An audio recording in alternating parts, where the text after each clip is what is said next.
Savonarola, pastor, o que nós temos a dizer sobre este homem de Deus que até certo ponto não foi tão conhecido quanto Lutero, Calvino e tantos outros, mas que teve um papel fundamental na história da igreja, da pré-reforma, né? Antes da reforma realmente acontecer, ele teve um papel predominante, né, para que a reforma ocorresse.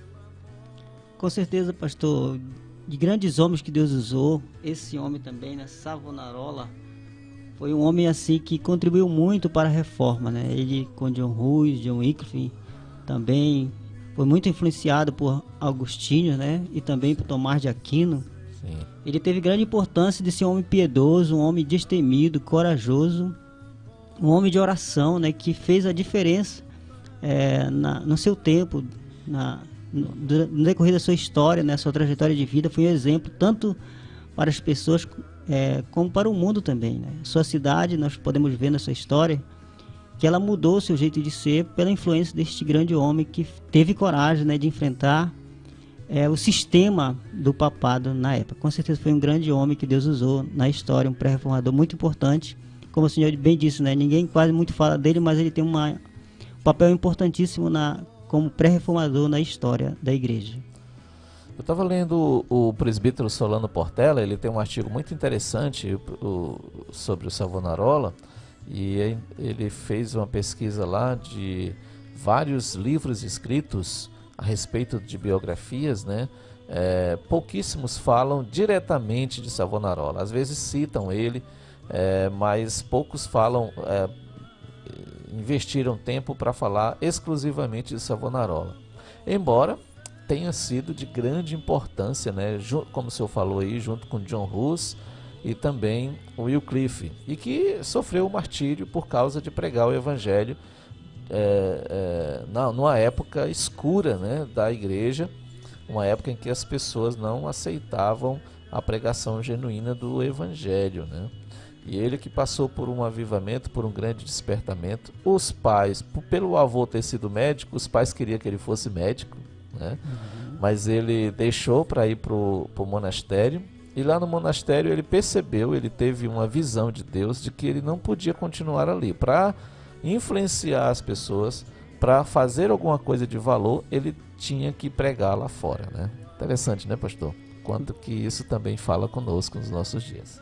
Verdade, pastor, o que eu estava vendo na história, na história curta que te vê dele, né? Era um homem assim muito humilde. Quando ele chega lá no monastério para estudar, ele não queria ser um monge exatamente. Ele queria ser uma pessoa que estava ali nos bastidores, né, na parte da cozinha ali, trabalhando, né, nessa área aí. Então vejamos assim a humildade deste homem, como ele era, né, um homem de oração, e como Deus agia através da vida dele. Por isso ele tem um nome muito importante também na história da igreja. É verdade, né? Isso também conta no nosso chamado ministerial, né, pastor? Quando a gente percebe alguém que está no chamado ministerial, quer ser pastor. Então, se ele quer ser pastor, aí leva ele não, eu não carrego caixa de som, não, eu não lavo louça, né? Mas igual lá no SCE, o cara tem que fazer tudo isso. Tem 4 dias na semana só para carregar lixo, limpar o sítio. E todos têm que trabalhar, lavar louça e tudo mais, né? Esse trabalho da vida comum, que nós podemos chamar assim, também é uma forma de nós testarmos se a pessoa tem essa vocação, né? Savonarola mostrou isso, né? Com certeza, né? Ele é um homem assim muito destemido. Nessa época, por exemplo, era um tempo muito difícil, né? No tempo da Inquisição, que ele foi julgado, nós podemos ver logo em seguida. Mas mesmo assim ele enfrentou, né? Ele enfrentou o sistema da época de forma mesmo com grande poder de Deus na vida dele, né? Porque ele era um homem assim humilde, um homem de Deus, né? Um homem que se dedicava à leitura. Eu estava vendo um pouco que tinha muito livro lá no mosteiro, mas ele se dedicava a ler a Bíblia, né? Meditando, ele vivia horas de orações assim. E a sua Bíblia era molhada de lágrimas, né? Um homem realmente assim exemplar diante de uma circunstância tão adversa que era aquele momento que ele estava vivendo, mas mesmo assim deixou um legado de coragem, né, pastor? De coragem, de realmente, de piedade também. Um homem cheio do Espírito Santo que Deus usou no seu tempo, com certeza um homem que devemos assim tirar exemplo de vida, de piedade, de humildade para a nossa vida também, no ministério pastoral. Verdade, o século XV depois de Cristo foi um século muito difícil, né? Foi a época que ele viveu. O senhor falou aí que ele tinha a Bíblia molhada de lágrimas. Acho que a nossa Bíblia hoje nem de chuva é molhada, que o pessoal vê a chuva de longe e não vou para a igreja hoje, né? Verdade, verdade. Mas assim, também algo observável na vida de Savonarola é a sua vida de pregação, poder na pregação. Dizem que ele ia pregar na manhã seguinte, as pessoas já faziam fila a partir da meia-noite. Eles já acordavam, dormiam cedo naquela época, né, Aldo? A gente vê as biografias desse pessoal, o pessoal dormiam cedo naquela época. Eles, 7, 8 horas da noite já estavam dormindo. Então eles acordavam meia-noite para fazer fila, para ir ouvir a pregação poderosa de Savonarola. Mas rapaz, mas que bênção, né? É o desejo de todo pregador ele ser ouvido, né? As pessoas tenham anseio de ouvir a pregação da palavra de Deus através dele. Mas isso não é assim, né? Tem que ter uma vida de oração, né? Uma vida de busca, uma vida de entrega, porque o segredo ali não é a beleza homilética do sermão, mas a unção do Espírito Santo, né? Interessante, pastor, que a prédica que ele usava, né, o assunto dele realmente era sobre arrependimento, né? Quando ele viu a situação da sua cidade, por exemplo, mergulhada numa vida de pecado, ele combateu, ele pregou com tanta firmeza sobre o pecado das pessoas, né? E isso também chamou a atenção até de pessoas da alta classe da sociedade, como o senhor falou, que as pessoas iam para o templo meia-noite para esperar abrir a porta do templo para ouvir este homem pregando, porque com certeza Deus usava pela sua vida de oração, sua vida de busca do ensino também, né? E muito importante a gente focar também que a palavra de Deus, ela é o nosso alimento para a nossa vida espiritual. Que aprendemos daí para a nossa vida, né? Que queremos ser pregadores, que preguem a palavra de Deus com fidelidade, temos que ter também esse exemplo de leitura bíblica e oração da palavra de Deus. Eu creio que juntando essas duas coisas, existem várias outras, né? Mas juntando essas duas coisas aí, a gente já vê um grande exemplo na vida deste servo de Deus. Irmão Aldo. Uma observação, né? Estava lendo ainda há pouco rápido aqui sobre a vida de Savonarola, né? Interessante quando, na verdade, a vida de oração dele, né? Isso chamou atenção também, e a prática da leitura da palavra, né, o estudo da palavra, quanto ele era dedicado. Aí também fazendo a leitura aqui, ele fala o quanto ele orava também, né, quanto ele se debruçava nas escrituras, em oração e quebrantamento, né, e o quanto Deus usou ele, né.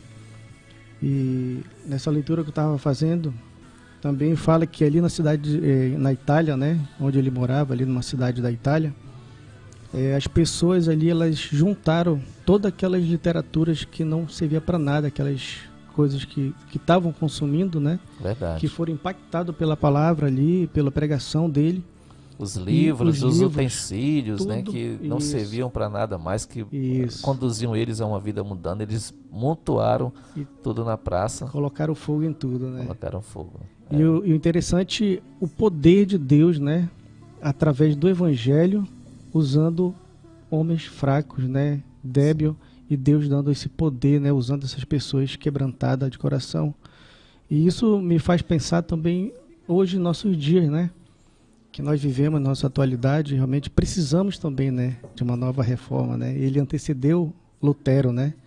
Antes de Lutero pregar essas 95 teses, ele viveu ali e combateu também a mesma coisa que Lutero combateu, a questão da igreja, as práticas erradas da igreja, a luxúria, né? E essas coisas todas que vinham vivendo, as pessoas vinham vivendo, né?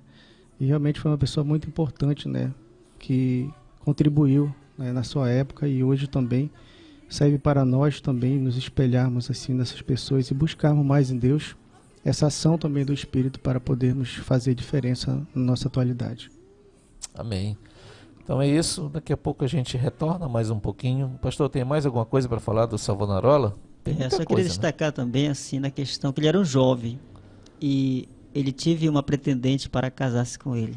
Pois é, rapaz, é. E Florentina, parece o nome dela, né? É, E ele abdicou, não quis, porque ela não tinha o mesmo pensamento que ele, a mesma fé que ele. Isso é importante destacar, né, pastor, para a vida dos jovens de hoje também, que estão aqui e que estão nos acompanhando também, né?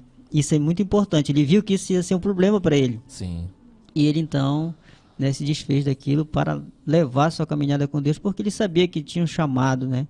Deus havia chamado para ser um pregador do evangelho, e com certeza ele enxergou que aquilo ia causar um mal para ele, e ele se renunciou àquele futuro casamento, com certeza que seria, né? sim. Renunciou por causa do evangelho e da chamada também que Deus tinha para ele, para o ministério da pregação da palavra. Exato, que observação interessante, né, pastor? Para os nossos dias também vale não só a questão do casamento, não só a questão da esposa, mas várias outras questões. Se você vai tomar decisões que aquilo ali vai impedir você de seguir a Deus de uma forma melhor, então é melhor que você aguarde, que você renuncie, que você abdique, né?